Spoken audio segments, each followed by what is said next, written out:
Écoutez, force est de constater qu'au vu des études précliniques et des études cliniques qui commencent à s'accumuler, effectivement, on ne peut se ranger que derrière le fait que ça peut avoir un intérêt bénéfique pour la santé des patients, et ce, dans de nombreuses pathologies. Oui, sur quel type de maladie ? Ça peut être aussi bien dans le champ de la neurologie que celui de la psychiatrie, mais ça peut également être utile en hépatogastro-entérologie pour soigner les maladies de Crohn, par exemple, où là, les cannabinoïdes sont plus efficaces que la plupart des thérapeutiques actuellement disponibles.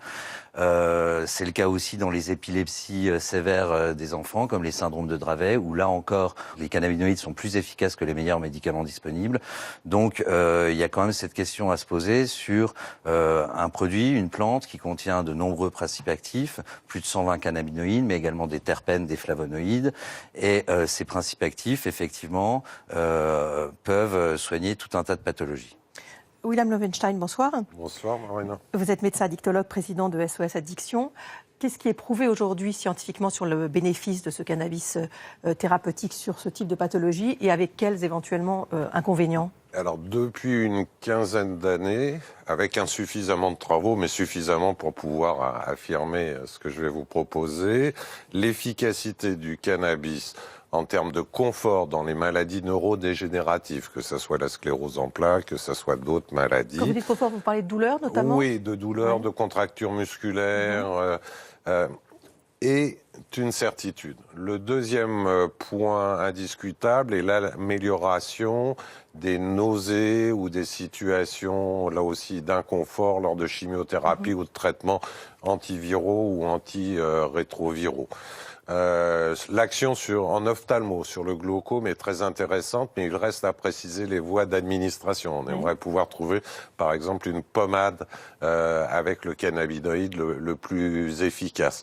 L'action anti-inflammatoire a été rappelée, et elle est certaine dans les maladies digestives chroniques. Que finalement on a beaucoup de mal à traiter, y compris avec de fortes posologies de corticoïdes. Et puis il y a l'épilepsie, les épilepsies rebelles, les épilepsies de l'enfant, pour lesquelles différents cannabinoïdes ont une réelle action. Ça, c'est la partie, on va dire, certaine à très probable. Il reste bien des recherches à mener, parce que c'est manifestement un potentiel extraordinaire.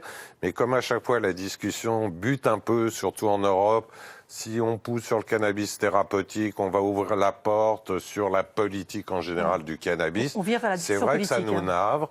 Et puis, vous le savez, en France, on avait eu également en 2013 l'autorisation accordée par Madame Marisol Touraine pour le Sativex, pour le nommer, le premier médicament en spray avec un peu de cannabis efficace, ou du moins les principes actifs. Hélas, ministère et laboratoire sont pas mis d'accord sur le prix. Pour l'instant, ce sont les patients qui en pâtissent. Donc, une perte non pas de chance thérapeutique. Ça veut dire qu'actuellement, il n'y a pas de cannabis thérapeutique disponible en France ? Actuellement, vous avez des autorisations nominatives très lourdes, très compliquées, très peu. Et en ce qui concerne un accès large, la réponse est simplement non, parce qu'il n'y a pas eu d'accord sur le prix. Donc, c'est soit une perte de chance de confort pour les patients. Et j'ai pas cité, peut-être pour pas gâcher l'ambiance, un peu comme mon collègue, les fins de vie. C'est-à-dire que là aussi, contre les douleurs, contre les anorexies, contre l'anxiété aussi, voilà, contre les états vraiment anxieux, on sait qu'il y a des potentiels extraordinaires. Donc mourir dans la dignité, c'est aussi favoriser la recherche et l'accessibilité au cannabis thérapeutique, loin d'une réflexion politicienne qui ne nous appartient pas forcément. En tant que citoyen, oui. En tant que médecin, on voudrait le cannabis thérapeutique et les recherches. On a parlé là de voies d'administration, effectivement, que ce soit en spray, éventuellement un jour en pommade, parce que l'idée, en fait, c'est pas de fumer le cannabis. Évidemment, le cannabis médical, ça ne se fume pas. Il existe plusieurs voies d'administration possibles. Les plus simples sont l'ingestion et la vaporisation, en achetant un appareil qui s'appelle un vaporisateur, qui permet de chauffer la plante et d'en récupérer les principes actifs sous forme de vapeur, mais sans les produits toxiques qu'on retrouve dans la fumée, la chaleur de la fumée, le monoxyde de carbone, les métaux lourds, etc., etc. Donc c'est une méthode d'administration qui est aujourd'hui safe, qui a prouvé sa sécurité d'emploi dans les hôpitaux allemands. Donc je ne vais pas faire de publicité pour l'appareil, mais c'est des appareils qui sont homologués sur le plan médical et qui permettent d'avoir un mode d'administration tout à fait sûr. Mais quand on parle évidemment drogue en France, on pense toujours à l'addiction. Il y a un risque d'addiction avec le cannabis thérapeutique ou pas, avec le recul qu'on a dans certains pays ? Bah écoutez, il n'y a pas un cannabis qui est réservé pour le récréatif et un cannabis qui soigne. C'est le même cannabis. La réalité, c'est qu'il y a seulement 5 à 10% des usagers qui sont addicts à ce produit. Et cette dépendance, elle augmente si on utilise le tabac avec. C'est-à-dire que le tabac, l'usage du tabac mixé avec celui du cannabis multiplie par 2 le taux d'addiction. Donc il y a vraiment quelque chose à faire en termes de santé publique, parce qu'aujourd'hui on a 1 million d'usagers adultes, plus certainement 200 000 usagers thérapeutiques au minimum, qui ne connaissent pas les bons modes d'administration et qui donc vont fumer des joints. Certes, ils vont avoir les effets bénéfiques du cannabis, des principes actifs du cannabis, mais également tous les effets délétères. Alors il faut vraiment éduquer la population sur le fait qu'il existe des pratiques de consommation à moindre risque. C'était une grande réticence en Californie, où ils se sont battus, on va le dire de cette façon-là, contre les méfaits de la combustion du tabac, de tout d'un coup légaliser une substance, le cannabis, qui pourra à nouveau être fumé. Donc même aujourd'hui, quelles que soient nos décisions, encore une fois politiques, il y a une mesure de réduction des risques qui s'impose. C'est OK, ne fumez pas de cannabis, mais si vous voulez prendre du cannabis, vapotez, comme on l'a fait pour la e-cigarette et le tabac. Parce qu'un des méfaits principaux, c'est évidemment le tabac brûlé. Et donc le vapotage serait déjà une réduction des risques. Après, la légalisation permet également de ne plus retrouver du pneu, des microbilles, du henné dans les produits qui, en plus étant fumés, seraient toxiques. Et puis pour finir, sur le cannabis thérapeutique, on imagine bien que prendre trop d'antalgiques hyper opiacés, hyper puissants, donne des addictions qui sont largement égales au cannabis thérapeutique. Et encore, quand c'est nécessaire, on a l'impression que tout va vers la douleur, fort heureusement, mais pour beaucoup de personnes, dont des personnes âgées, la consommation nécessaire d'un point de vue antalgique d'opiacés, elle peut être compliquée. Parce qu'il y a vraiment des effets parfois qui sont paradoxaux et des troubles très embêtants chez les personnes âgées, comme la constipation. Je devrais dire, ça peut être terrifiant pour quelqu'un et parfois il faut élargir la palette thérapeutique et proposer bien évidemment, encore une fois dans une optique à la fois d'efficacité et de dignité de vie, l'élargissement de cette palette thérapeutique et le cannabis médical en fait partie. Voilà, juste avant de passer effectivement à la légalisation plus générale, on est en retard par rapport à nos voisins européens sur le cannabis thérapeutique ? Nous sommes clairement en retard au niveau de l'accès, au niveau de la recherche, dans tous les niveaux. Il faut bien se rendre compte qu'en 2020, les fleurs de chanvre seront disponibles dans toutes les pharmacies allemandes, que l'État italien est déjà en train de gérer la production pour ses concitoyens, qu'en Espagne aussi, on trouve un accès dans tous les milieux hospitaliers. Donc on est clairement en retard. Oxford aussi a débloqué un gros programme de recherche de 10 millions de livres sterling pour faire avancer la recherche sur les cannabinoïdes. Et je tiens à préciser aussi dans l'épilepsie, parce qu'à Normal France, on commence à faire du soutien médical. On a une dizaine de personnes par mois en moyenne qui veulent avoir des informations. Et on suit des mamans d'enfants épileptiques qui ont arrêté, on a 3 mamans qui ont arrêté tous les traitements anti-épileptiques et qui donnent que du cannabidiol à leurs enfants et qui sont dans un état de santé bien meilleur, avec un développement psychomoteur qui est en train de... c'est des enfants qui sont en train de revivre complètement. Évidemment, débloquer les fonds pour cette recherche qui est essentielle. Pour avancer dans le débat, on va revoir un extrait du documentaire, le témoignage de Steve DeAngelo, propriétaire d'un dispensaire à Auckland, qui milite depuis les années 80 pour voir reconnaître les bienfaits thérapeutiques de la marijuana. Regardez. Nous avons plus de 220 000 patients officiellement inscrits. Nous en servons près de 1000 par jour et nous employons actuellement plus de 250 personnes. Mais nous avons aussi une autre boutique et une ferme et aussi une usine et pas mal d'autres trucs. Nous avons fait entrer un cheval de Troie au cœur de l'Amérique capitaliste. La tactique du cheval de Troie est imparable. Comment continuer à interdire un produit qui est reconnu médicalement utile ? La légalisation du cannabis médical aboutit tôt ou tard à la légalisation complète. Autrement dit, la vente libre. Alors Gaspard Koenig, bonsoir. Ça. Professeur de philosophie, fondateur du think tank, donc un laboratoire d'idées Génération Libre. Vous êtes l'auteur chez Plomb des Aventuriers de la Liberté qui rassemble les chroniques que vous avez écrites pour le magazine Le Point. Et c'est pour cette occasion que vous êtes récemment rendu au Colorado, où on sait que depuis 2014, la culture, le commerce et donc la consommation de la marijuana sont légales. Est-ce que vous partagez cette analyse finalement que la légalisation du cannabis médical va mener inéluctablement à la légalisation complète ou pas? Je pense que oui, honnêtement, mais c'est plutôt une bonne chose. D'ailleurs, au Colorado, c'est ce qui s'est passé, c'est qu'ils ont d'abord légalisé le thérapeutique avant d'en arriver au récréatif, aussi parce qu'aux États-Unis, ça se passe par référendum. Donc c'est la majorité de la population qui décide, et c'est eux qui proposent aussi, comme ça s'est passé en Californie, le texte à voter. Et effectivement, le thérapeutique ouvre une brèche, ne serait-ce que pour être franc, en Californie, là maintenant c'est légalisé sur le plan récréatif, mais avant, vous aviez des espèces d'applications avec des médecins en ligne, que vous payez $50, vous expliquez que vous êtes très déprimé en ce moment, vous vous retrouvez avec une prescription de cannabis, et donc au final, ça glisse, mais ça glisse aussi pour de bonnes raisons, parce que c'est vrai, ça soulage les douleurs, mais finalement, tout le monde a des douleurs, c'est pas seulement les cas extrêmes.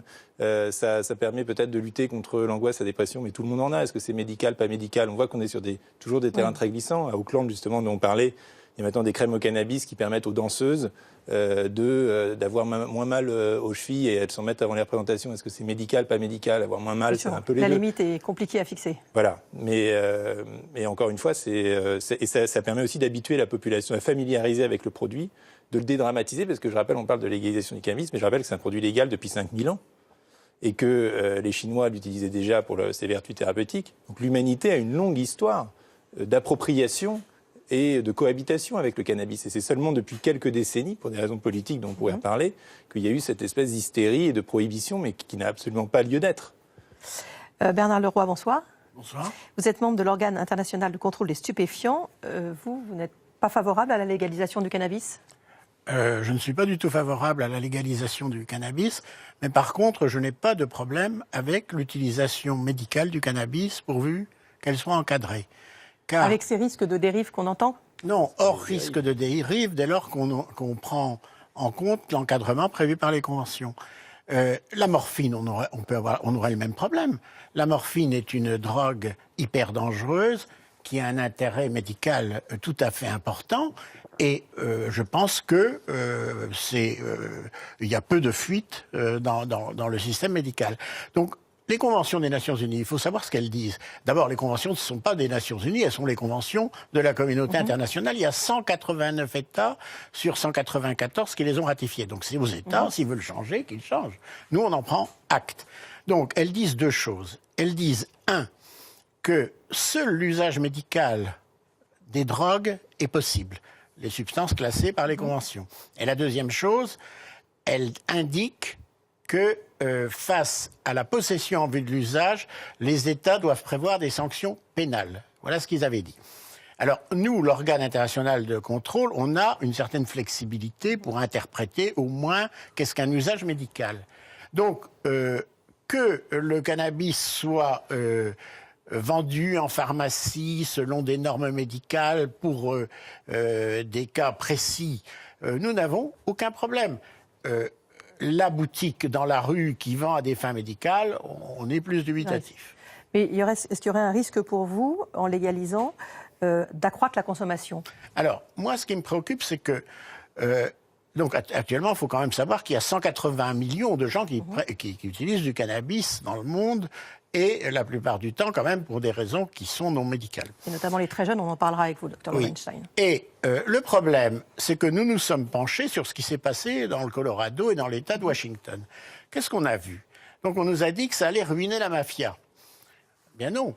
Ça valait $75, l'État l'a mis à 50, la mafia l'a mis à 30. Oui, immédiatement. On va parler après des conséquences, effectivement, sur le trafic. Mais déjà, sur la consommation, alors, ça donne quoi, Alors, sur la consommation, pour les États américains, ça a donné un peu d'augmentation sur les... Je ne veux plus la tranche... Les seniors. Moins sur les tranches plus jeunes. Voilà. Par contre, il y a une étude qui m'a quand même inquiété, épidémiologique, qui montre que lorsqu'on demande à un étudiant qui t'a fourni. Le premier fournisseur, c'est un autre qui possède du cannabis. Le deuxième fournisseur, au Colorado, ce qui est quand même assez stupéfiant, sans jeu de mots, c'est les parents. Et le troisième fournisseur, c'est le crime organisé. Et la fourniture dans le cadre légal local ne vient qu'après. Évidemment, puisque c'est interdit aux mineurs au Colorado. Pardon ? En tant que mineur, vous ne pouvez pas acheter de... Oui, mais là, je parle de la tranche des jeunes adultes. David Weinberger, bonsoir. Bonsoir. Vous êtes sociologue à l'Institut national des hautes études de la sécurité et de la justice et vous avez mené une étude sur les expériences de régulation donc, du cannabis dans les États américains, du Colorado et du Washington et en Uruguay. Est-ce que pour vous, effectivement, vous avez constaté dans cette étude que ça a augmenté la consommation, cette légalisation ? Alors, on a vu, comme l'a dit M. Leroy, une augmentation de la consommation relativement légère, mais réelle, chez les populations adultes, donc les plus de 25 ans. Et ce qu'on l'avait vu aussi avec l'apparition du cannabis médical, une espèce d'augmentation temporaire, un phénomène... genre effet nouveauté qui vraiment cible les majeurs. Et puis après cible les majeurs parce qu'effectivement c'est interdit, la vente est interdite aux mineurs. Alors la vente est interdite aux mineurs, mais on peut quand même estimer la consommation chez les mineurs. Et là je renvoie à l'étude qu'a cité M. Leroy. Effectivement, les mineurs au Colorado par exemple continuent à consommer du cannabis de manière relativement stable. Il n'y a pas une réelle diminution de la consommation du cannabis. Et là où je me range pas tout à fait de l'avis de M. Leroy, c'est que 25% de ces mineurs vont vers le marché noir, 75% s'alimentent de manière indirecte. Donc la consommation reste stable chez les mineurs et elle augmente sûrement de manière temporaire chez les majeurs. Et d'autres impacts éventuellement sur la conduite sous l'emprise de cannabis, des choses comme ça ou pas ? Est-ce qu'il y a eu d'autres... Alors oui, là c'est un problème qui est lié à la banalisation du produit, puisque effectivement on a vu une augmentation de la consommation du cannabis au volant. En fait, la police arrête beaucoup de gens, dont une partie en fait conduit sous l'effet du cannabis, mais de manière légale, en tout cas au Colorado. Il y a plein de choses comme ça à régler, et d'ailleurs ces États construisent en fait la régulation au fur et à mesure et adaptent ce genre d'action. Vous voulez ajouter quelque chose ? Oui, je voudrais apporter une précision en ce qui concerne la France de ce point de vue-là. J'ai été magistrat, j'ai été juge d'instruction pendant 10 ans au début de ma carrière et avocat général en cour d'appel récemment pendant 3 ans. Ce qui me frappe, c'est qu'à la fin des années 70, en matière de circulation, on ne voyait pas d'accident avec du cannabis. Alors peut-être qu'on ne savait pas. On le recherchait pas. On le recherchait. Mais globalement, quand même, bon, si on croisait l'information, c'était pas important. Là, les 3 ans où j'ai été avocat général à Versailles, à chaque audience, j'avais 1 ou 2 affaires pour des accidents avec du cannabis. Parfois, c'était pas forcément le cannabis qui avait causé l'accident, mais il y avait un conducteur impliqué, et puis un certain nombre d'accidents où il y avait effectivement un rôle. Et donc, de ce point de vue-là, on a vu en France vraiment se développer une prégnance du cannabis sur les conducteurs. Oui. Oui, je veux dire, un projet politique, social et sanitaire doit prendre en compte absolument, comme ça a été fait tardivement pour l'alcool dans notre pays, la sécurité routière, bien évidemment. Après, je trouve qu'en France, je ne vais pas dire on est bien placé, parce que ça serait cynique. On a l'exemple de l'alcool et du tabac, qui sont 2 drogues légalisées, et on est à 130 000 morts par an, avec une sorte de banalisation terrible. On vient de parler de la sécurité routière, on vient d'avoir un Premier ministre qui dit « je m'en fiche d'être impopulaire, je veux sauver 200 à 400 vies en réduisant de 90 km/h à 80 ». Bon, mais où sont les 49 000 vies à sauver avec des mesures de réduction des risques sur l'alcool et des 79 000. Voilà. Donc parlons lobby d'une part, parce que ça, je crois que dans l'émission, on va voir aussi sur le cannabis des lobbies comme aux États-Unis. Donc, et d'autre part, parlons de l'échec quand même de la prohibition, dont les objectifs n'étaient pas que des objectifs moraux avec des socles de peur, de frayeur. Quels étaient les objectifs de la prohibition ? Diminuer les consommations ? Est-ce que ça a été le cas ? Absolument pas.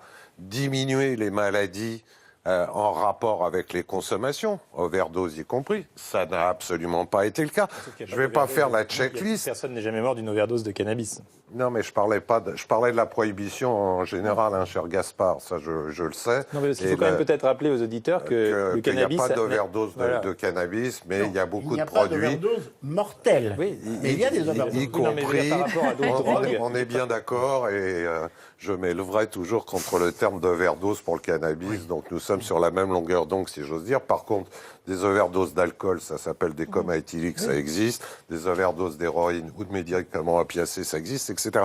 Bref, je ne comprends pas pourquoi dans notre pays, on ne change pas une équipe qui perd et qui sait appeler la prohibition. Mais ça ne veut pas dire, avec l'exemple de l'alcool et du tabac, qu'il va suffire de légaliser. Donc développons le sanitaire et réfléchissons, travaillons comme le Portugal l'a fait, sur des lois qui permettent d'être bénéfiques pour l'individu et la société. On va voir, parce qu'il faut effectivement... Un chauffeur de taxi au Colorado, évidemment, c'est une plaisanterie, mais enfin, il disait que quand on conduit en ayant un peu fumé, on ralentit. Quand on conduit en ayant bu, on accélère. Et que tout bien compté, il vaut mieux ralentir qu'accélérer. D'ailleurs, je crois que les statistiques d'accidentologie au Colorado ont légèrement baissé depuis l'introduction, depuis la légalisation du cannabis où elles sont stables. Mais ça veut dire aussi autre chose, plus sérieusement, c'est que 30% des crimes sont dus à la consommation d'alcool. L'alcool est criminogène. Il rend agressif. Alors que le cannabis a plutôt des vertus sociales apaisantes. C'est-à-dire qu'au contraire, ça détend les gens, ça les calme, ça les ralentit. Donc c'est pas seulement qu'il faut tout faire que la légalisation permettrait de limiter la consommation de mieux à doser, c'est que la consommation peut aussi avoir des vertus en soi. Quand vous passez un peu de temps sur les réseaux sociaux, vous souhaitez que plus de Français consomment du cannabis de temps en temps, se détendre. Hélas, comme disait Coluche, si vous voulez, ça c'est du passé. Maintenant, le problème est celui de la polyconsommation. C'est ça. Hein, c'est-à-dire que l'idée de se dire cannabis ou alcool est très jolie en théorie, pour pas dire en philosophie. Mais la pratique, c'est qu'est-ce qui se passe, que ce soit en termes de recherche ou de pratique, quand il y a cannabis et alcool. D'ailleurs, les jeunes soyons nous-mêmes pratiques et arrêtés, sortons, si j'ose dire, de dichotomie aussi simpliste. Les jeunes qui sont arrêtés pour être sous un accident de voiture sont souvent sous les deux, en prise des deux produits. Et la plupart des études, même en IRM, font lieu soit sur l'alcool, soit sur le cannabis, et pas sur alcool et cannabis. On va parler finance tout de suite. Oui, vous voulez ajouter quelque chose? Oui, j'ai les statistiques du Colorado ici sur les hospitalisations en urgence par rapport à des problèmes de cannabis. En 2011, ça représentait 147 pour 100 000. Et en 2013, on est passé à 248 pour 100 000. Vous savez pourquoi? Vous savez très bien pourquoi? Parce que les gens n'y allaient pas, évidemment. Non, mais 147 à 248 pour 100 000, ça, même si c'est une augmentation de plus de 50%, ça reste quand même négligeable par rapport au problème d'alcool. On ne peut pas l'expliquer aussi éventuellement par le fait que certains produits auraient pu changer. Voilà. Mais surtout que c'est qu'une fois que vous légalisez d'abord le produit, vous pouvez contrôler. Mais deuxièmement, comme c'est légal, vous pouvez d'un côté faire des campagnes de prévention et de l'autre côté, quand vous avez un problème, vous avez le réflexe d'aller à l'hôpital parce que vous n'allez pas avoir la police derrière vous parce que vous avez utilisé une substance illicite. Donc c'est normal que ce genre de statistiques augmente. Mais on peut aussi éventuellement plus doser les produits. Oui, c'est-à-dire qu'il y a eu aussi des gens, mais on avait ça avec les malaises vagos ou les Français pas bien dans les coffee shops à Amsterdam. C'était une typologie. C'est que des personnes ont voulu essayer plus fort, et notamment en substances psychoactives. Le CBD, c'est de la super camomille, pour le dire comme ça pose, ça calme. Le THC, s'il est fortement dosé, ça peut être terriblement anxiogène. Et les attaques de panique, oui, l'arrêt de la prohibition permet aux gens qui sont pas bien en ayant absorbé une substance d'aller essayer de se faire soigner. C'est une forme d'apprentissage et de pacification que là aussi la prohibition pouvait pas permettre, parce que Mafia sans frontières, en termes de prévention, ça n'a jamais bien marché. C'est sûr. Alors justement, est-ce que ça permet ou pas d'augmenter les recettes de l'État? Évidemment, puisqu'on va commencer à légaliser un produit, on va le taxer. Il y avait un rapport de Terra Nova qui évaluait les milliards que gagnerait l'État français. C'est 500 millions en moins de coûts, plus 1 à 6 milliards, je crois, de recettes en fonction des différents degrés de légalisation. Au Colorado, ils ont eu, je crois, c'est maintenant un business volume de 1 milliard par an, le cannabis. C'est monté très rapidement. Là-dessus, l'État prend 30% et ça va essentiellement dans des programmes de prévention et dans des programmes aussi de construction d'écoles, si je me souviens bien. Ils ont ciblé l'utilisation de ces recettes. Mais ce qui est assez intéressant, c'est qu'au-delà de l'aspect purement financier, c'est le même département de l'État du Colorado qui s'occupe de la régulation. Et donc d'un côté, il prélève l'impôt, mais de l'autre côté, ils ont un peu appris en marchant à comment se réguler ce produit. Et ça qui est intéressant avec les États-Unis, c'est qu'ils ont toujours ce goût du risque, qui fait qu'ils y vont, ils légalisent, et puis ensuite ils s'accordent avec l'industrie, ils regardent un peu quels sont les obstacles, et ils inventent la régulation à mesure que ça avance. C'est-à-dire qu'au lieu d'essayer que tout soit parfait dès le début, ils y vont pas à pas. Et notamment, je me rappelle d'avoir une discussion sur les edibles, vous savez, c'est les produits qu'on mange. Parce qu'en fait, la moitié du cannabis là-bas est consommé sous forme de friandises, en fait. Et puis il y a toutes sortes de choses très innovantes, il y a des chocolats de Bruges, il y a tout ce que vous voulez. Et donc, ils ont dit, là, le problème, c'est que l'effet, c'est 3 heures après, puisqu'il faut la digestion. Et donc, il y a des gens qui disent, ah tiens, ça me fait rien, j'en prends un, et puis après, ils explosent et ils finissent en effet à l'hôpital. Bon, et donc, le régulateur a dit, ce qu'on va faire, on va identifier sur chaque produit les 100 mg, je crois, de THC. 10. Je suis un peu ambitieux. Qui correspondent à une unité. Et comme ça, les gens vont pouvoir savoir que représente une unité, que ce soit sur un chocolat ou sur c'est pas un régulateur, une bouteille d'eau. C'est une autorégulation du marché. Oui, mais là, ça s'est passé par le département des taxes, en l'occurrence, qui, avec le marché, a construit Maintenant, c'est une règle, c'est-à-dire c'est une obligation pour l'ensemble des fournisseurs privés. Donc, ce que je veux dire, c'est que la régulation, ça permet de l'inventer de manière judicieuse pour mieux informer le consommateur.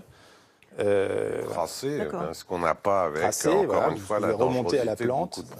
Ce qui est important de comprendre au niveau de la taxation, c'est que ça va jouer aussi sur le marché noir. C'est-à-dire que plus le cannabis va être taxé, plus le prix est élevé et plus ça laisse le marché noir exister. Donc le problème pour l'État ou le régulateur, c'est de trouver ce difficile équilibre entre une taxe qui est importante pour la communauté et le fait de pouvoir essayer d'assécher le marché. Dans votre enquête, est-ce qu'on voit déjà ou pas des Oui, on voit, la américaines? différence de prix est importante. La ditchweed, la mauvaise herbe, qui est encore consommée au Colorado par exemple, est autour de $7, en tout cas à l'époque de l'étude, $7 pour un cannabis légal autour de 20 et 10 pour le thérapeutique. Oui. Ceci dit qu'on n'a pas beaucoup d'argent, on va vers le $7 et là on l'a vu, ce sont les plus démunis et aussi les mineurs. Je rappelle que les mineurs sont quand même au centre des politiques publiques en termes de prévention ça reste vraiment la question que personne jusqu'à présent n'a résolue. Ce qu'on sait encore une fois, c'est que la prohibition a totalement échoué sur cette prévention-là, et la France en est un triste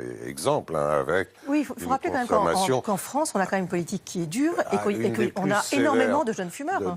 D'Europe, et on voit à peu près 750 000 à 800 000 gamins, pour les nommer comme ça, dans un usage quotidien, et c'est ce qu'il faut toujours rappeler sur le cannabis. La différence, pas simplement entre festif et médical, ou récréatif et médical, c'est les effets sur un cerveau déjà formé, un cerveau adulte, et un cerveau en voie de formation. À quel âge il est formé, le cerveau ? C'est l'organe qui se forme après les dents de sagesse le plus tardivement. Les vannes de carabin vous diraient chez les femmes vraisemblablement vers 21 à 25 ans, chez les hommes vers 60 à 75 ans. Mais on va faire une moyenne vers 25 ans pour les deux genres. Donc un organe à maturation tardive. Mais on sait que le cannabis, ça maintenant c'est sûr du point de vue scientifique, s'il y a un usage intensif, régulier et précoce, va être un frein de développement. Mais en France, ils commencent pas à 17-18 ans, ils commencent à 13-14 ans maintenant. On a vu que ce qui était avant une consommation dans les années 70, un peu hippie, pas cool, d'étudiants, c'est-à-dire avec un cerveau à 18-19 ans, a glissé plutôt vers la 4e et la 5e. Alors avec quel danger des usages de freins de développement cérébral, c'est-à-dire des personnes qui petit à petit vont avoir des troubles de l'apprentissage, des troubles de la mémorisation et surtout des troubles de la relation à l'autre. Donc un vrai retard de développement à l'adolescence. Et c'est ça notre cible principale, parce que nous tous autour, c'est quel est le meilleur système de protection pour les plus vulnérables, et les plus vulnérables, ce sont les cerveaux des adolescents.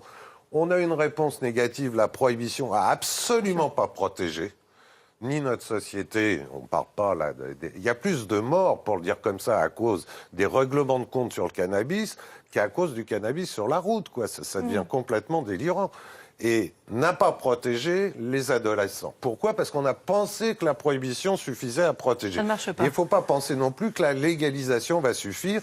Donc quand est-ce qu'on fait une vraie cause nationale des addictions, que ce soit sur l'alcool, le tabac et le cannabis, notamment pour les adolescents. C'est une question que je pose au Premier ministre, puisque c'est lui qui décide des grandes causes nationales, en espérant une réponse, Marina. Mais bien, écoutez, je suivrai ça, ne vous inquiétez pas. Je tiens quand même à souligner, et William le sait, c'est qu'effectivement, on voit qu'avec notre système législatif qui est plutôt strict, il n'y a pas eu de diminution de la consommation. Mais si on regarde ce qui se passe par exemple en Espagne, où le système législatif et l'interdit est plus léger, la consommation est très élevée. Ce qui suggère aussi qu'il faut aller chercher vers d'autres types de réponses que la réponse pénale. Exactement. Que, en fait, le problème n'est pas forcément lié à une réponse pénale en termes de consommation. La loi ne fait pas tout, il faut qu'on se mette dans cette idée de faire un programme sanitaire digne de ce nom. Ça dépend, il ne faut pas non plus considérer que la diminution de la consommation est un but évident en soi. Je n'ai jamais compris au nom de quoi on peut interdire quelque chose qui ne nuit pas à autrui. Non, mais je crois que vraiment le message de William Lowenstein, c'est vraiment de protéger les jeunes. Plutôt que d'interdire la consommation, ce qu'il faut que vous puissiez entendre, c'est comment retarder l'âge des premiers usages et encore plus des premiers abus pour que ces usages ne soient pas nocifs.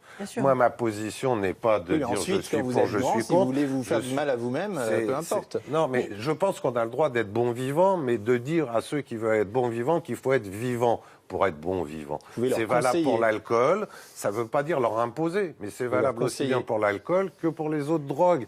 Et donc, à un moment donné, sur les adolescents, on est terriblement en retard. On parlait du retard sur la recherche du génome, du retard sur le cannabis thérapeutique. Mais en termes de prévention, on ne peut pas dire simplement « Allez, pourquoi interdire la consommation ?» Si, en termes de protection, de même qu'on l'a fait dans d'autres domaines, je pense qu'il faut élaborer une stratégie digne, respectueuse, mais qui protège les plus vulnérables. Est-ce que d'après vous, légaliser, ça permet de mieux faire de la prévention ? C'est ça, c'est actuellement les politiques actuelles, c'est un véritable frein pour la prévention chez les jeunes, mais aussi dans l'usage adulte. Et dans l'usage adulte, c'est un frein aussi pour la réduction des risques. C'est-à-dire qu'effectivement, on pourrait se dire qu'un adulte pourrait consommer de manière responsable, mais encore faut-il qu'il soit au courant des bonnes pratiques. Et une des clés pour réduire la consommation chez les jeunes et réduire l'âge du primo-usage, c'est de redonner aux parents leur pouvoir d'éducation. C'est-à-dire que les lois ont infantilisé les adultes qui, pourtant, pour la plupart, consomment le cannabis de manière très responsable. Si on redonne à ces adultes le pouvoir d'éduquer leurs enfants, parce qu'il n'y a rien à faire, c'est quand même dans la structure familiale que y a les valeurs éducatives qui sont données. Et aujourd'hui, les parents, ils sont démunis. Ils sont démunis parce qu'il y a une profonde méconnaissance sur le sujet, à cause du tabou général qui est en place à cause de cet interdit. Mais aussi parce que c'est illégal et que le message du coup est simple, c'est illégal, tu touches pas. Exactement. Pour des parents un peu légalistes, ce sera aussi simple que ça, le discours. C'est illégal, tu risques la prison, alors tu ne touches pas. Et donc, du coup, ils s'intéressent pas au sujet et ils n'ont pas les outils nécessaires pour discuter avec leurs enfants sur ce que c'est que la consommation de cannabis. Et encore une fois, il ne faut pas avoir forcément un discours alarmant. Un ado qui consomme une fois de temps en temps, ça va être quelque chose qui va être, avec ses pairs, ça va être quelque chose qui va être quelque part un petit peu normal, ça fait partie de l'apprentissage de la vie. Mais attention, warning, il faut veiller à ce qu'il n'y ait pas un usage qui devienne quotidien et que ça n'entraîne pas des répercussions sur la vie sociale de l'adolescent. Qui devient solitaire et précoce, quoi. Oui. On dit que la prohibition a échoué. Moi, je n'accepte pas ça. La prohibition a tous les inconvénients que vous voulez, mais elle a contenu le phénomène. Le pourcentage de population mondiale qui se drogue aux drogues illicites, c'est de l'ordre de 3-5%. Alors que le tabac, c'est 40%. On a perdu la bataille du tabac. L'alcool, je n'en parle pas. Et donc, c'est quelque chose dont il faut tenir compte. On a fait une grave erreur dans les années 60 en confiant ça aux juges et aux médecins. En gros, quand on a fait la loi de 70 en France, Jacques Chaban-Delmas, on a posé 2 questions. De quoi s'agit-il ? Qu'est-ce que ça appelle ? Les hommes politiques sont comme les drogués. Ils veulent tout de suite, et que ça coûte rien. Et donc, leur position a été de dire de quoi s'agit-il ? On voit vaguement ce dont il s'agit. Qui mettre en charge ? On va mettre en charge le juge et le médecin. On a oublié la société civile. Quand vous êtes parent d'un enfant qui a peur dans le noir, vous levez la nuit parce qu'il n'y a pas de ministère des enfants qui ont peur dans le noir. C'est-à-dire que ce qui s'est passé dans les années 70 a eu comme effet de mettre en charge des gens qui font que ça a des responsabilités, la société civile. Moi, je dis que c'est l'affaire des parents, de la cité, des citoyens. Et c'est à ce niveau-là aussi qu'il y aurait besoin d'un accompagnement sérieux pour qu'on soit capable de sortir du binôme juge ou médecin. Attends, on est d'accord que c'est un débat général, c'est un débat de société. Juste une chose quand même, il y a un seul point sur lequel je suis d'accord avec vous, mais c'est déjà un, quoi. C'est que souvent les hommes politiques sont comme des drogués. Ça, je vous suis totalement, mais c'est le seul point sur lequel je vous suis. Après, qu'on ne demande pas tout à l'État et que cette responsabilité citoyenne puisse avoir lieu, est-ce possible quand il y a une pénalisation ? Vous êtes en contradiction, sans mauvais jeu de mots sur les addictions, totale. Si vous dites voilà ce qui est bien, voilà ce qui est mal, mais moi je tiens à ce qu'il y ait un développement de responsabilité citoyenne, vous faites un grand écart qui vous honore à votre âge, mais qui est tout simplement impossible. Non. Mais ce que je disais, quand je disais que les parents aussi pouvaient se défausser du coup et ne pas parler à leurs ados en disant c'est interdit, c'est interdit. Exactement. Alors, et on pensait que l'interdiction allait protéger. Voilà. Ce n'est pas le cas. Je vais vous répondre. Le problème, c'est qu'il y a un consensus de 189 États sur 194 pour dire qu'il faut une réponse pénale à l'usage. Oui, mais que les États représente ces changent. États? Ah non, c'est les gouvernements France, légitimes. Vous avez 85% des gens qui trouvent que la loi ne marche pas. Oui, 52% qui voudraient un changement vers la légalisation. On est en démocratie. C'est là où je dis les politiques. Non, mais à la fois, vous parlez de citoyenneté, vous me dites, ah bah si les politiques disent ça, les politiques qui sont comme les drogués, c'est qu'ils ont raison. J'ai du mal à vous suivre. Continuons sur la politique. On a un mode d'adoption des. Commençons sur la politique parce que vous avez fait l'histoire de l'interdiction en France. Si vous reprenez l'histoire de la prohibition et de là où la prohibition a commencé, c'est-à-dire aux États-Unis dans les années 30, vous aviez un département de lutte contre les drogues qui était dirigé par Harry Anslinger et c'est lui qui a lancé tout ce processus. Pourquoi ? Parce que d'abord, son département était menacé à cause de la fin de la prohibition de l'alcool et de la réduction des dépenses publiques suite à la crise. Et donc, ce Henry Anslinger s'est dit, il faut bien, pour justifier ma vie de bureaucrate, il faut que je trouve un nouvel interdit. Et donc, c'est tombé sur la marijuana qui est arrivée par le Mexique, mais dont, grosso modo, personne n'avait entendu parler. Ce Harry Anslinger a fait toutes sortes d'études complètement fumeuses, dont certaines qui disaient qu'à cause du cannabis, les blanches allaient coucher avec les noirs, je cite parce que c'est particulièrement ridicule, et qui dénonçait les effets criminogènes du cannabis qui ont été invalidés par tous les rapports possibles. Il n'y a pas de lien entre criminalité et consommation de cannabis. Mais ce que je veux dire, c'est que immédiatement, il y a eu des rapports qui ont été demandés notamment par le maire de New York, LaGuardia, au milieu des années 40 à l'Académie de médecine de New York, qui concluait que le cannabis avait assez peu d'effets addictifs, parce qu'il faut quand même rappeler que le cannabis c'est moins addictif que le café, pas d'effet cancérigène à part ces histoires de goudron, et que bon, c'était une drogue que l'humanité consommait depuis l'aube des temps. Et ces rapports ont été enterrés par les gouvernements successifs. Mais ce que je veux dire, c'est que ça a été un mécanisme très politique, ça a été un mécanisme très marketing d'ailleurs, de la part de l'administration qui a véritablement inventé une drogue, et que maintenant on a du mal à détricoter un processus qui, dès le début, était un processus biaisé, qui est un processus qui a été fait pour des raisons, je dirais, très mesquines, d'ordre administrativo-politique. On va finir juste sur ce mot de politique, juste avec William Lowenstein, parce qu'on peut débattre pendant des heures de ça, simplement pour dire que notre politique en France, clairement, ne marche pas, en tout cas sur la consommation des jeunes, et que ce sont eux les plus menacés, et notamment des jeunes adolescents, et qu'il faut effectivement se mettre autour d'une table et réfléchir à comment changer travailler pour le cannabis, pour protéger nos jeunes. C'est vraiment pour clair, le tabac et l'alcool. Notre constat est celui que malgré vraiment des gens extraordinaires à différents postes, notre système ne fonctionne pas et qu'il est temps de le bouger. On est capable de se bouger pour 200 à 400 morts sur les routes.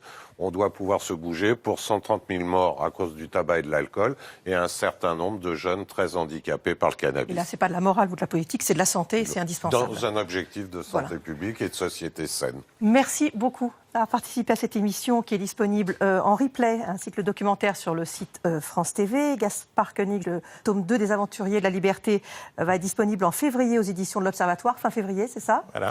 Également, pour en savoir plus, le livre de William Lowenstein, écrit avec Laurent Carilla, Tous addicts et après, chez Flammarion. Et pour ma part, je vous donne rendez-vous mercredi prochain pour un nouveau numéro du Monde en face. D'ici là, passez une très bonne fin de soirée sur France 5 avec tout de suite l'émission C'est dans l'air présentée par Caroline Roux. À très bientôt, au revoir.